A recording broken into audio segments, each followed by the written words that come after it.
My friends, hello, welcome back. It is very nice to talk to you again because the more we fill up with knowledge and gnosis and the more light shines through, the more you need to share.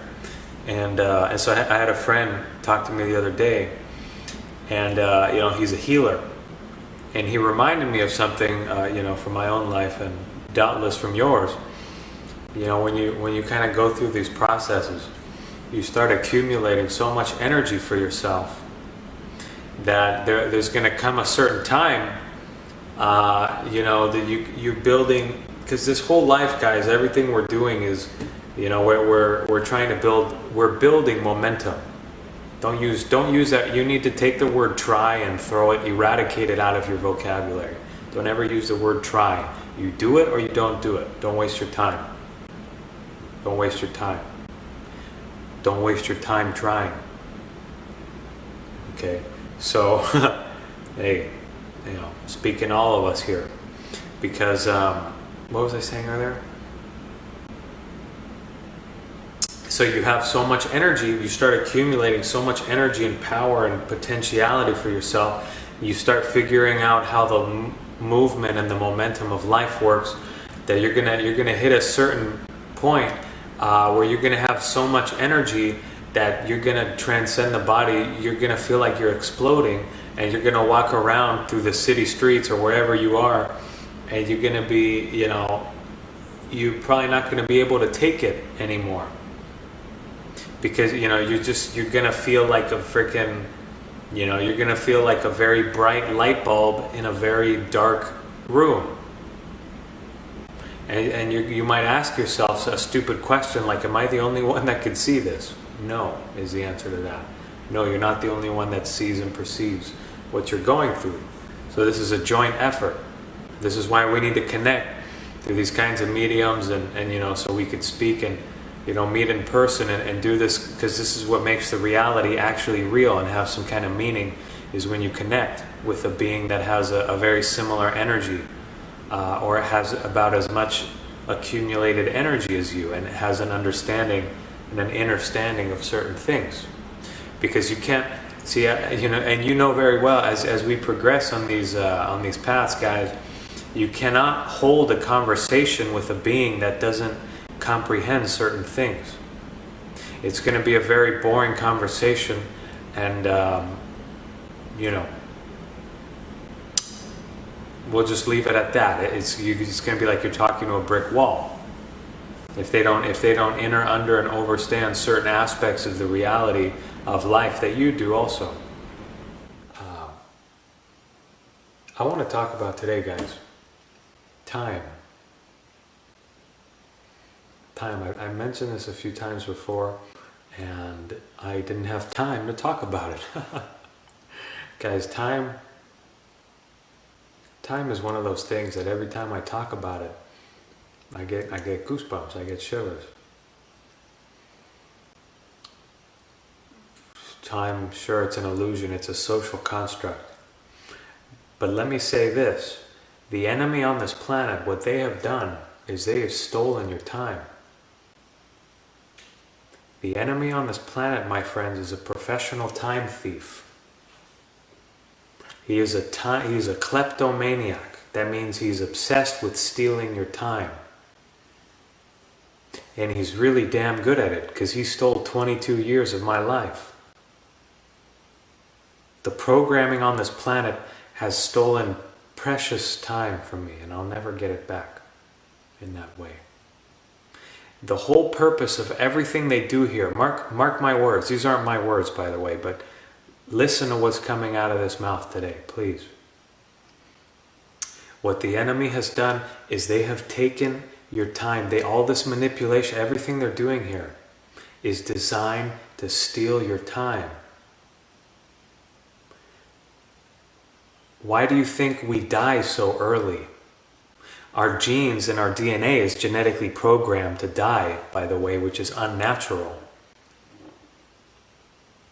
It's unnatural. We have things called telomeres, which are a cap on our DNA. Look it up. Telomere, telomeres. These are like the internal biological clock of the cell that tells the cell to die. Anyway, I'm no scientist or anything, but you could look that up. We didn't always have those, so somehow those things got put there, or the environment. It's not natural to die at that rate, at the rate we're living at today. And you have to be very smart when you're choosing where you're living and where you're doing what you're doing, because depending on where you live and work and do all this kind of stuff and play, let's not forget play, depending on where you're living, if you live in America, if you live in the United States of America, if you live there, there's a different rate of time. There's a different rate at which time flows. If you live in China, there's a different rate at which time flows in China. There's a different rate in Hawaii. There's a different rate in the different cities of each place. Heck, I mean, the passage of time has to do with the vibration of the entities there. See, if you and I spend a day together, the time flow is going to be a lot different than when you spend the day by yourself. In the same way that the time flows a lot more expansively and less linearly. It's more like, I don't know how else to describe it. Time begins to flow perpendicularly. When you're living in the now, it's not just like, oh, I wake up, go to work, drink my coffee, get in the car, do this, check in, check out, come back home. That's a linear day. That's how the enemy has programmed you to live. They want you to think you're a linear being. They want you to say, oh, Billy, you're only 22, you're only 22 years old. Wow, you're very wise for 22-year-old. Oh, you're very wise for 33-year-old. Oh, wow, you've done a lot in 56, whatever. They want you to think linearly. Guys, we're not linear beings. We're not linear beings. The most powerful thing you can do for any living entity on this planet is shatter their sense of continuity. Let me say that again. The most beneficial, the most powerful thing you can do for your brothers and sisters, your brethren on this planet, my friends, is to shatter their sense of time, continuity. Right? So you can imagine it this way. All of a sudden you're coming and you're living your whole life, but something happens. I've noticed from personal experience, something happens, because I've been on both ends, the giving and the receiving end of all parts of life. We're always on both ends. So I look like a teacher now, but I'm a student. I watch these videos after. I should be taking notes. The greatest teacher is the greatest student, my friends. The greatest athlete knows best how to rest. The greatest giver of love to you is the greatest giver of love to me. I can only give you as much as I give myself. It's not fair to me. I can only give you my energy if I give it back to me. So I have abundant reserves. So I am abundant. So I don't just talk about, yoga and abundance and I live it. You live the abundance. And you don't have to go by a guidebook. You go by the God book, which is the guidebook. You go by your heart book. You don't need to read a damn manuscript. Wasting your time. You can, but if you like words and stuff. But, the smarter you become, the wiser you become, the less you'll speak. The smarter you become, the more stupid words will seem to you. So you guys will know what I'm talking about when you begin accumulating power, personal power and power by fulfilling your purpose. That's where the true power comes from, is from your purpose. Not from, protein shakes and running sprints. That's not where the power comes from. Your purpose. I don't care who you are or what you do. It's your purpose that matters. Why you do. The more I give, the more I receive. It's a law. And it feels good to me. When I stop giving, I start dying. As I was saying, when you have this being of more power, so when you begin accumulating more power and energy for yourself, when you begin listening to God, God begins, it's just like when you give a puppy, You're teaching a puppy to, you're trying to potty train your puppy, or you're teaching it to sit, and when it finally sits, you reward it with a treat, right? Every time it sits and it listens to God, or you, or whatever, you get a treat.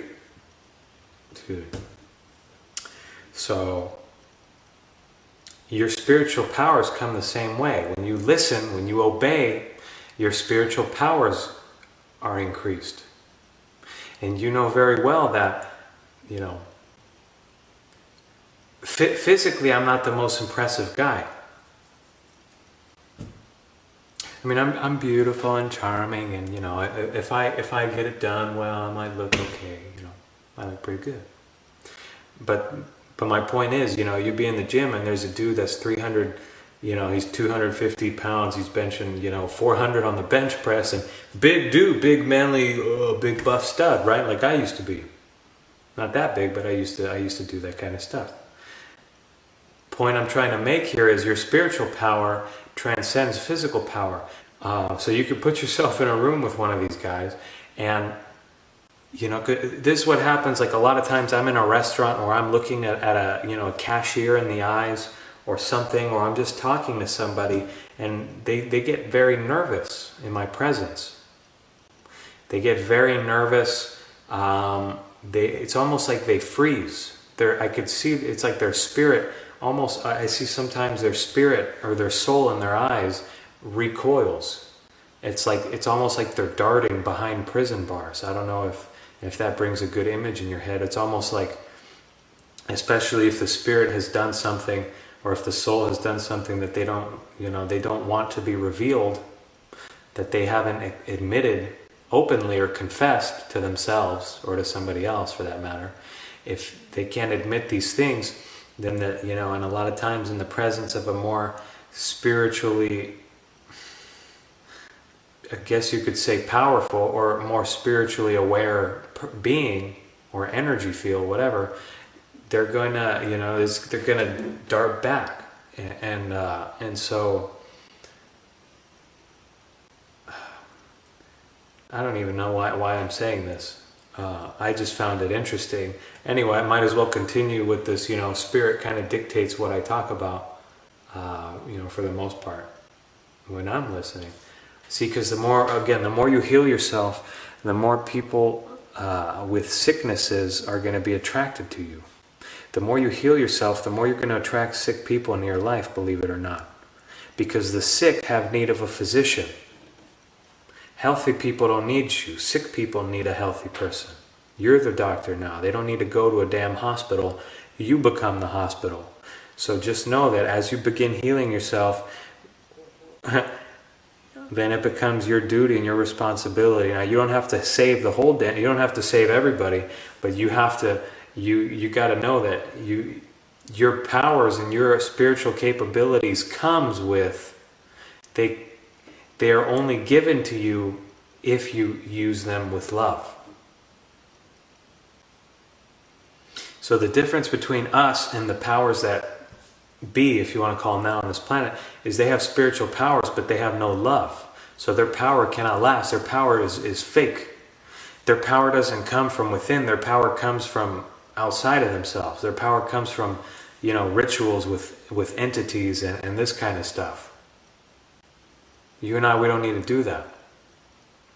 We can work and partner up with other entities, and whether you know it or not, you already are. You just don't know it. You got a whole team you got a whole gang of hosts with you. Some good, some bad. Depends who you talk to. So you gotta choose your team. There's no I in team. So be smart about who you surround yourself with. And get to know the spiritual aspect of things. Figure out what's going on here, so that you can have the knowledge, that you can have the light to power yourself, to supercharge your vehicle. Figure out what's going on. But anyway, what the enemy has done, my friends, is they have taken your time. They have taken our time, I should say.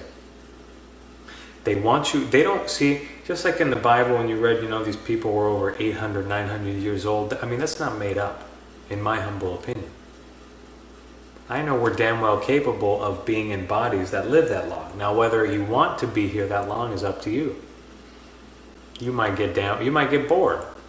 Especially, now I know everything's changing, the paradigm shift and all that, but in a world like this one, for a lot of people, this is a living hell.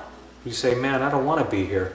I remember a guy told me, he's like, I'm gonna live a good life, fast, live fast, die young, or whatever. He's like, I don't want to be around to have somebody wipe my ass for me. No, thank you. I'm getting out of here by 65, 70. See ya. So that's kind of the mind state today. So, the mindset is that we've been programmed to die, and everything that has to do with the manipulation and the control being perpetrated on you and I has to do with limiting your time span. It has to do with keeping you in here, and you're so busy doing stuff all day. You go to work and you're doing this, that, and the other, that by the time you get home, you don't have time. You're too damn tired to look up these videos. You're too tired to research. You're too tired, to meditate or whatever you do. You're too tired to do the things you care about because you spent all day making money so you could pay the rent and the family and the food and all that stuff. You see? This is how they've taken your time, but you willingly give it. Because the greatest trick Satan ever did was convincing the world he didn't exist. The greatest trick of Satan is convincing you he doesn't exist. Is also convincing you that money is energy. No, energy is energy. Money is a form of it. Money is a translation of it in this world, but it's not the only kind of energy. So where you go for a meal at the restaurant, you could also instead go to the beach for a swim. It has the same... Actually, the beach will give you more energy than a restaurant meal. I promise you on that. I know for a fact. So it just depends how you want to source your energy. How do you want to use momentum in this reality? How you want to direct that flow inside you and outside you, so you could get shit going. You could build what you want to do. You can construct and connect with people and do all this kind of stuff. But you can't do that if you don't have the time. Say, oh man, I don't know, I don't have time. I'm in a rush. Everywhere I go, and I see this in myself all the time, and I have to fix it. The number one problem, I see this everywhere I go. The number one, at least in my life, the number one problem I have is I'm always in a rush. And I don't know why. I am always in a rush to do something. Not always, right? Not always.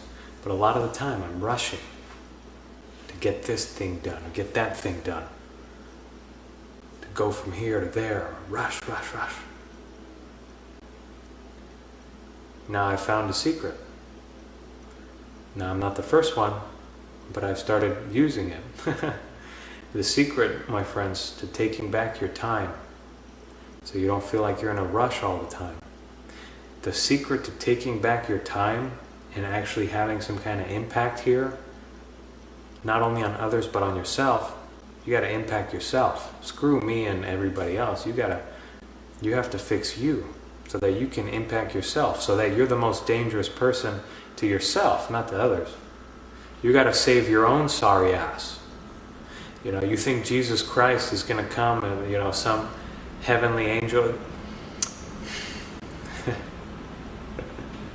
My point is, you have to save your own sorry ass, my friends. And stop trying to save the whole world, like me. Now I do this because I have the energy and, I'm good at it and I like it. And it helps me, it helps you. But I have to save my own sorry behind, just like you. Ain't no Superman gonna come down and rescue you, on their cloud ships. You are who you are right now. So while you're waiting for heaven, next time around, you should be living it here. So while you're waiting to go back to your more real, authentic self when you leave here, you should be here, because you're here now, here, now. So you're waiting for later to do something that you should be doing now. Let me rephrase that. You're waiting to be somebody. You're waiting to be yourself tomorrow when you could be yourself right now. The reason you can't be yourself is because you don't know yourself. The reason you don't know yourself is because you got too many distractions. The enemy's number one job is to distract you. Because the only way they can take your time from you is if they distract you. And they are really good at what they do, my friends. You got to give them, I give them a round of applause for what they do. They are experts. They are cosmic experts at wasting time, harnessing and harassing souls. Basically, we're on their playground. The earth is a playground, but it's been taken over by bullies. And these bullies, they say, not only are they meeting you after school at 3 p.m., they got you locked down for 5 p.m. and 6 p.m. They're wasting your time. And actually, you've been infected with the plague, with the sickness, so you're wasting your time now. Right? Because all they have to do, now they get to sit back, they get to kick back and sip, pina coladas on the beach. Because they know now that you're a sick entity, and not you personally, I'm saying for the general public, they know that the general public has been infected with a virus. Now the virus can propagate itself. They don't have to do the dirty work. I can infect one person, right? All I need to do is take a little match. If the little match is a virus, all I need is to take a little flame, boop, drop it in some bushes, right? If it's good for kindle, for fire, just from a little flame, boop, the virus, boop, and they put it in these bushes, and then the fire spreads itself. The plague spreads itself, but just like the light is spreading now. And just so you know this, the only reason stuff is becoming more intense in this so-called, the fake news and the media and all this stuff that's going on, you see, the more we awaken, the more their control has to tighten. So the more we wake up, the more they have to enforce domination and control. Because they know, a freaking guy, a blind bat living in a cave knows we're waking up. And it's something that you can feel pulsating throughout the cosmos, pulsating from the Earth Mother. You can just feel it, especially when you connect like that.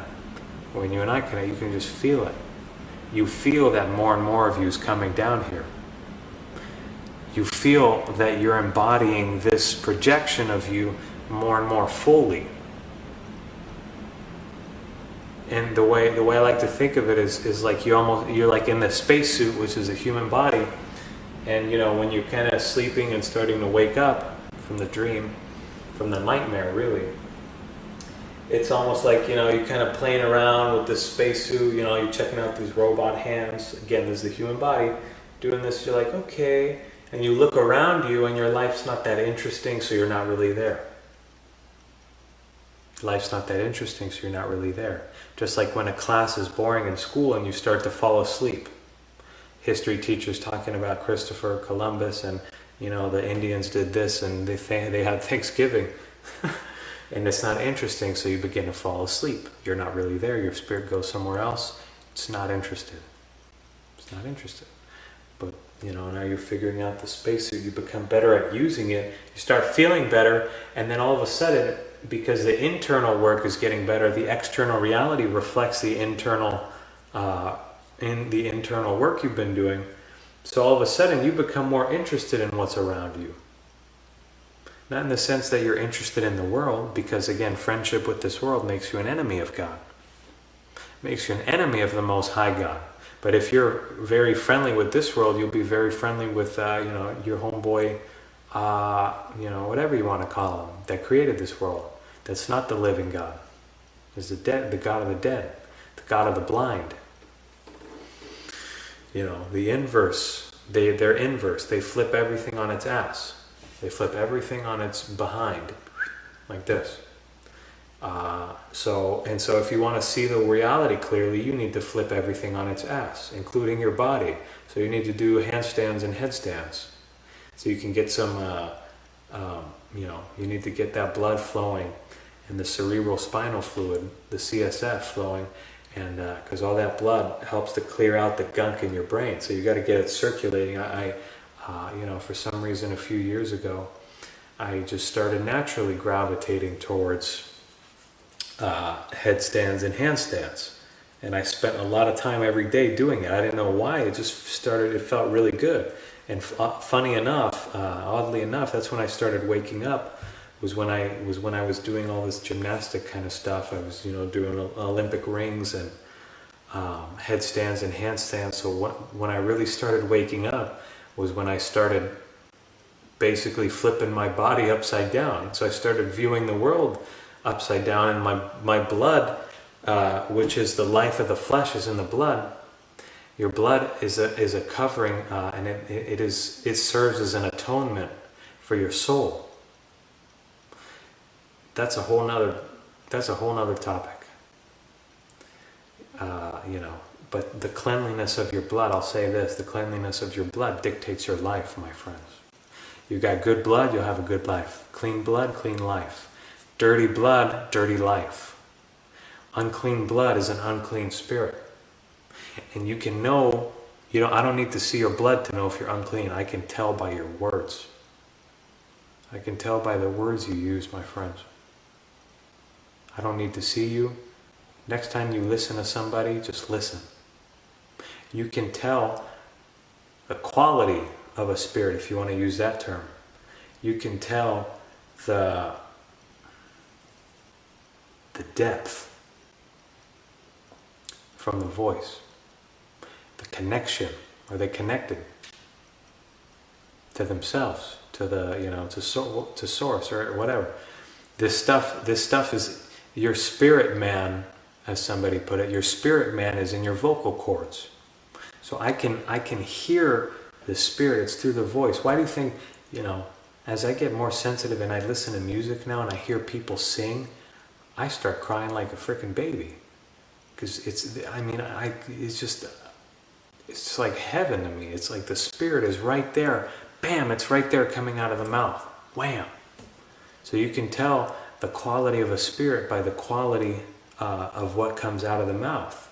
Right, as Jesus, by what comes, as Jesus said in the scripture, the Jesus figure, right? Again, you don't have to believe it's a dude walking around wearing sandals and blessing everybody. Don't view it that way. Well, you can, but that's up to you. But it's the Christ consciousness that's more important. And when you begin to embody Christ consciousness, your lifestyle might tend to look that way. Anyway. Right, it's just Christ consciousness, this kind of stuff, this knowledge and these feelings and this love, certain things come with it. It's no accident that you feel the way you do. That you're that sensitive now. It's no accident. Yes, but as Jesus said in the scripture, it's not what goes into a man that makes him unclean. Let me say this, guys, this is very important. It's not what goes into you that makes you unclean. So you're eating hamburgers and salads, or you're like, man, I really want that chocolate chip cookie, but I don't know, I'm vegan. I want some cheese, but I'm vegan. It's not what goes into a man. It's what comes out of a man. Because see, you're a spiritual transmutation device, my friends. You're a walking alchemical laboratory. Your body is. Now, I'm not saying go eat a bunch of junk food or put a bunch of drugs and crap in your body. But it's not what goes into you that's important. It's what comes out of you. We're talking spiritual here, not physical. So there could be somebody right now that's eating, take a raw vegan. There could be, maybe a raw vegan they're doing all the right stuff, and maybe they're saying all the right things, but there's no power in their voice, or their words are weak. Their words are weak because there's a lot of people talking on this planet, but they're not really saying anything. Everybody knows how to talk, but very few people know how to actually say something and touch you without touching you. My spirit right now, you can hear it. You listening to the sound of my voice is you're getting to intimately know my spirit. You know, why do you think some audios, I know you don't need to see me. I am nothing but a voice right now, to myself and to you. I'm just a voice. Now somebody go out, Billy, man, you should probably shave, or you know, you got to brush your teeth more often or something, dude, or you know, get some new clothes. I honestly, I forget about this stuff because that's not where my focus is anymore. My focus is on the inner. Now I could probably use some, you know, extra clothes, go on a little shopping spree and you know, get dolled out, but you know, the focus is inward now. The focus is inward. It's on the voice. The voice is what's going to touch you, not my face. You know, you could turn off the video right now and listen. But anyway. Some of you are visual learners, so you're checking out my facial expressions and stuff. Yeah. But this is the power that comes from taking back your time. Because right now I'm right here. I'm not anywhere else. And the only way to take back your... I'm still working on it. I got a few things I need to let go of. Physical things, spiritual things, whatever. But I realize this is the secret, the number one secret, and they've been known this for millennia. So it's no secret, but it is a secret. See, it's just like the knowledge. Knowledge is nothing without its use. Knowledge doesn't mean squat unless you use it. Knowing what you know doesn't mean shit unless you're using it. You know, so I know I gotta let certain things go, but I haven't yet. How come? I'm a work in progress, just like you. I'm here to learn, just like you. This is a university of souls. We're all in it. Except in this university, we are all teachers and students. Now there's different ranks, so the earth, you know, the earth the earth goes from spiritual preschool all the way to, you know, PhD. Well, I don't know about PhD, but, you know, maybe 12th grade. The earth, that's why, you know, you walk around sometimes this planet and you're like, what the? And you're like, people still doing this stuff? You know, you're just very, at least I'm surprised sometimes what I see. Because I'm like, damn, you come to a certain level of understanding in your own self. And you walk around, but people are still engaging in atrocities, in disgusting behavior. But then you got to remember, and not judge, that the universe was designed as a school. He even says it in the Gnostic texts. This place was designed as a mirror to reflect you to you. So it's a school. It's a school for souls. You know, it's all a bunch of light consciousness, little points of light. And we're all amassed in the school. You got to stop seeing it at the physical level. You got to get down to that deeper level and feel that we're all balls of light. And we're all amassed in this energetic vortex that has been hijacked by some bullies. A playground that's been taken over by bullies. But for the most part, we're okay and we're learning. The bullies are learning too. Matter of fact, their lessons are twice as hard as yours. But they'll find that out. Well, actually, they already know, but, you know, they're kind of looking the other way. You know, they ignore the elephant in the room, which is God. But, anywho, the only secret to taking back your time is letting go of stuff. That's it. That's it, that's it, that's it. Because if I'm right here, but I got a bunch of stuff back home somewhere, you know, or I got... you know, we have to let go of these things. That's the only way you can be here right now, is if you have nothing else to think about. So you might have to physically get rid of stuff. Not necessarily, you be the judge. Let your spirit be the judge instead of you. How about that? Thank you for watching. God bless you. Wholeness will fill your life from this point on. And you could speak in the same way because you are also a God. You are a student and a teacher here. So live and act accordingly, my friends. Be faithful, stay humble,